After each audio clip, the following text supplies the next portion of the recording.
Now, to help explain how Australia helps lift its productivity, I spoke earlier this week with Peter Harris, former chair of the Productivity Commission and now an advisor to John Wiley's Tanara Capital. Governments have ignored this, and it's successive governments for too long. We were lulled into a sort of false sense of security, I think, by the mining boom in 2000s. You know, the Australian dollar was at parity with the US dollar. We're all able to travel overseas at cheap expense. Things look really great for Australia, and even in the global financial crisis, you know, China helped out. Australia was a beneficiary more than most countries of China responding to the global financial crisis, and so that persisted up to 2012, 2013, and that's when I started a campaign myself at the Productivity Commission for drawing to the country's attention through public speaking and that kind of thing. That if the productivity performance, the poor productivity performance that we'd incurred during that period of the 2000s when the mining boom disguised everything and it all looked great, but the poor productivity performance started around then, around 2002, 2003, and it just persisted. And by the time we got out of the global financial crisis and the mining boom ceased to provide us with the greatest part of its benefits, even though it's continued to provide us with some benefits, we just weren't recognising anymore that the thing that motivates businesses to keep investing and therefore provide better and better equipment to better trained employees for them to produce more and more from the same effort, we lost that.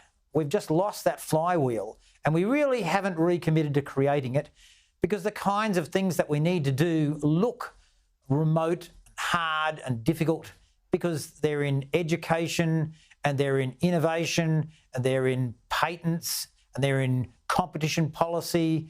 And these are the sorts of things that, you know, you can easily as a government throw up your hands and think, oh, well, you know, maybe we'll just spend a bit more money on X or Y and things will get along well, okay. And the bottom line is they're not getting along okay. And we're being found out as the Reserve Bank tightens the screws through interest rate policy.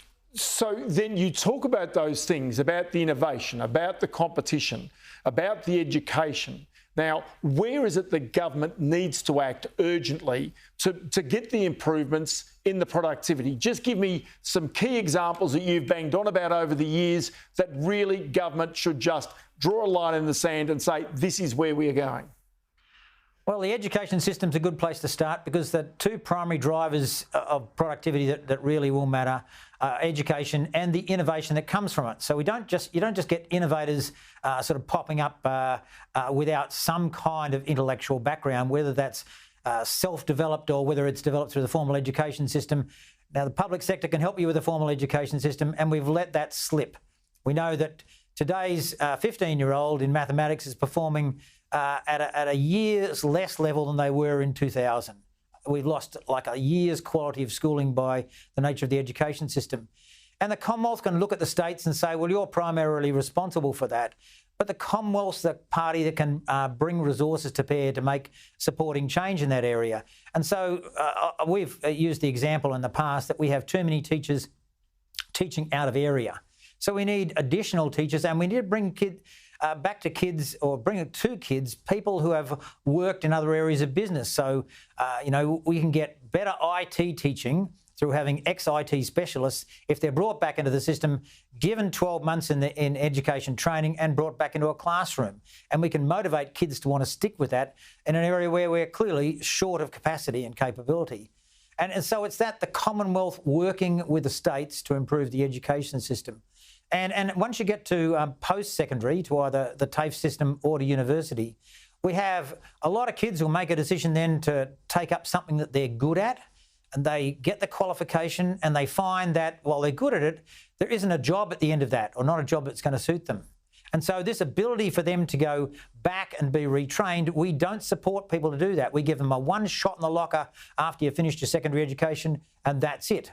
And so I call it the right to return, where we need to provide a supportive environment for people. And that means basically provide them with some financial support while they go and take a 6-month micro course or some additional further qualification support to enable them to get a job in an area where there are good job prospects. And that'll be better for the economy.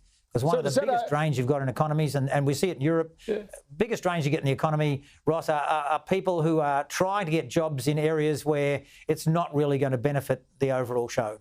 I was going to argue, does that say that the HEX system works against productivity because effectively people will not go back and retrain because they're going to take on a massive debt if they do so?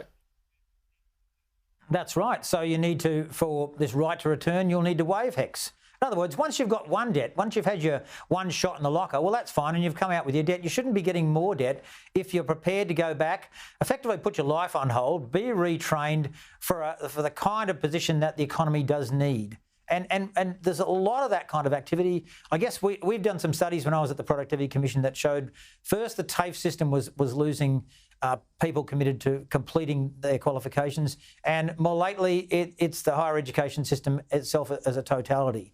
So that's the sort of area the Commonwealth could work more actively in. And while the states and the Commonwealth both say we're doing more, we're spending more, it's not just a question of spending more, it's a question of restructuring the education system. Okay, so then take me to one other area, competition, because quite clearly if you have more competition, fewer barriers to compete, you have greater productivity. Businesses are forced to become more productive as a result of that competition. That's right, that's right. So we do spend our time through things as diverse as the tariff system and the patent system, from protecting existing businesses from competitive threats for alternatives. And the financial system does the same thing too. The availability of finance for people with a radical new idea is obviously a lot more limited. So to me, I think a structured process, Ross, that goes back and takes a lesson out of what we did in the 1990s, where the Hawke and Keating governments and then the early Howard government undertook structured processes. And by that I mean with agreed objectives and agreed timeframes, with expert advice, and a guarantee that through what was then called the Special Premiers Conference, but nowadays would be called National Cabinet, you would commit between the Commonwealth and the states to implement the results of what I'd call removing barriers to entry. So you look at each of those areas that might be, whether it's a tariff or a patent or an absence of a financial support from the banking system, and you'd say, what can we do to remove or at least lower that barrier to entry for entities able to compete? And then on the other side of the coin, you'd have to look at the kinds of tests that the ACCC has to apply now when it's looking at greater concentration developing in industries. The current test is substantial lessening of competition. Well, maybe it's no longer substantial. Maybe we should start thinking about it's just any lessening of competition is a bad thing. So maybe the word substantial is itself an impediment to more effectively addressing concentration in industries in Australia. All ways in which productivity can be improved, but now it's striking home for many Australians in the face of these higher interest rates. Peter Harris, former chair of the Productivity Commission, you've been a champion on this for such a long time. We'll come back and do this again very, very shortly, but many thanks for your time today. Thanks, Ross. Appreciate it.